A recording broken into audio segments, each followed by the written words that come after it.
In this lesson, we're going to begin the process of looking at the glossy refraction node. Alright, now the glossy refraction node can be found inside the materials list, and it can be found just underneath the glossy reflection. So here's the glossy refract. Now this glossy refract node is actually meant to be used in combination with some other type of a illumination node. So since this is a base shader, an MIB node, what we can do is use it in combination with any of the other MIB nodes, or the middle images base shaders. So the way that this works is we can take the glossy refraction shader, take our base shader, any of our MIB base shaders, just simply middle click and drag it into the top material slot of our glossy refract. Right now, in the second portion of our lesson, we'll discuss the deep material and the back material, but for now, we're just going to focus on the top material and some of these other attributes. Now, once we have this connected, what we need to do is take this glossy refract node and now assign it as the shader to all of our objects. So with our object selected, right click and assign shader to selection. Now let's take a render at what we have. Alright, and now you can start to see that we have a shader that has a little bit of transparency applied to it. So we can actually get this transparency from this glossy refract node. You'll notice that this MIB illumination photon, or this Fong shader, actually has no transparency applied to it. Yet, once it's connected to the glossy refract node, we start to get a little bit of transparency. Now currently, the actual object interactions are not correct. You'll notice that if this was a slightly transparent object, then we should actually be seeing some of the shadow of the floor coming through this bottom area of this dice. And you'll see that's actually not what we have. Same goes with this area. So this is probably a result of us not having the ray trace rays not cranked up to a high enough value. So what we need to do is take a look inside the render settings, take a look inside the quality tab if you're using Maya 2009,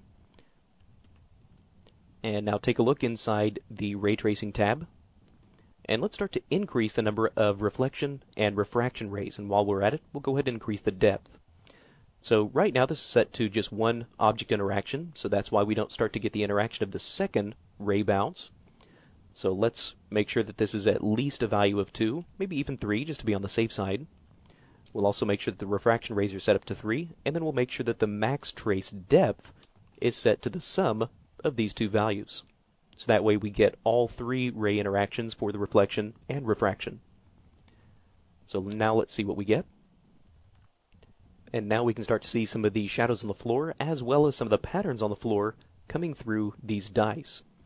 Now, one thing that is very important to take note of is that any lights in your scene, if using this glossy refract node, is that you want to make sure any lights in your scene are using a mental ray light.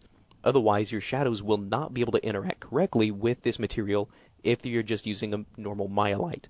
So if you want to learn how to connect in any kind of a mental ray light into your light shader, you can refer to any of the lessons dealing with mental ray lights.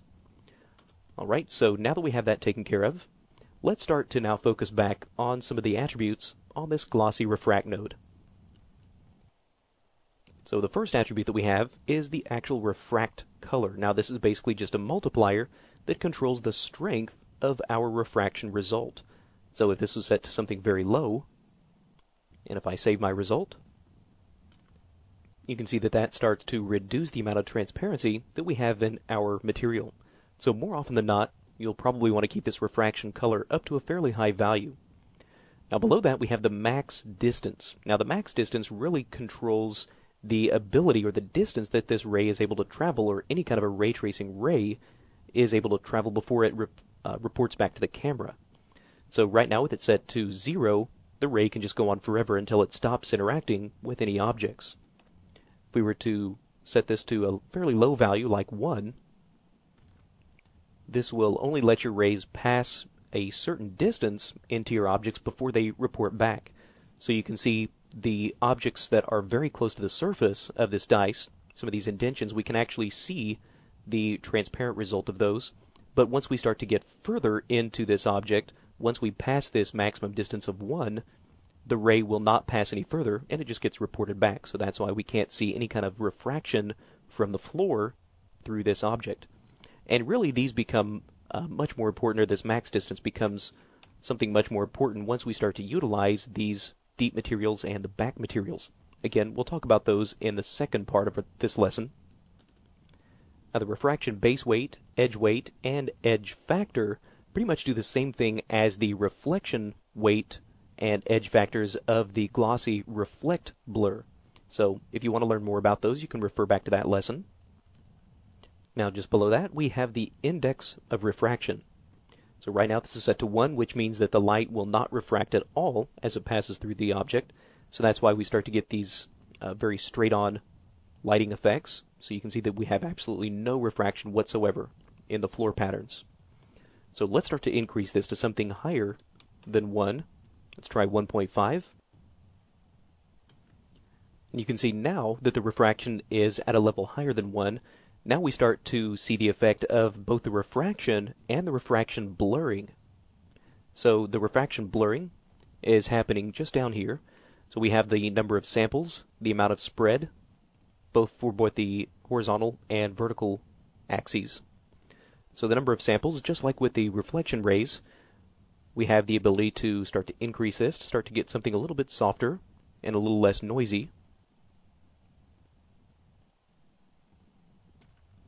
Okay, and you can start to see how that will kind of start to clean up a little bit of this noise if you compare what we have now to what we had before.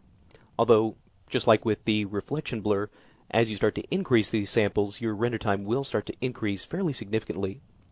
So just below that, we also have the spread control. So just like with the reflection blur, this is controlling the amount of blurriness that's happening. So if we set this to something fairly low,